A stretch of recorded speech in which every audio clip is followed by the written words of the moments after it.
Hey guys, welcome back to R-Teck, and this is an alleged video of an iPhone SE2 leak. Now, first things first that you're gonna pretty much see is that it has a notch just like the iPhone X that was pretty much rumored by a lot of persons.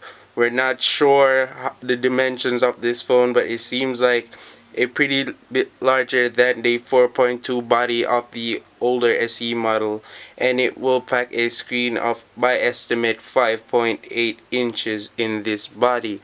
Now, also looking to the sides of the phone, you can see it's pretty much squared off, more candy bar sides than what the iPhone X offer, which is a shine rounded side. So this is not an iPhone X, guys.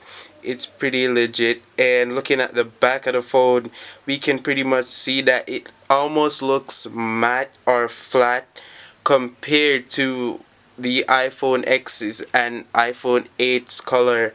So this is actually a different phone. Even if some persons are saying, hey, it's an iPhone X, it's definitely not an iPhone X. So this pretty much confirms that an SE2 is in the making.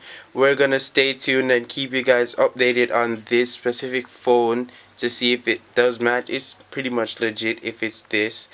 And other features that are gonna be rumored with this phone is dual cameras, f2.2 and f1.8 as the iPhone 8 setup, an A10 Fusion chip that was in the iPhone 7, of course, and other features and specs that we've seen in previous iPhones, especially the iPhone 7, because this is pretty much gonna be a budget phone starting at about 400 US or so. So yeah, that guys, this is pretty much the iPhone SE2. Let me know what you guys think about it, and I'll catch you in the update. This is R-Teck. Peace.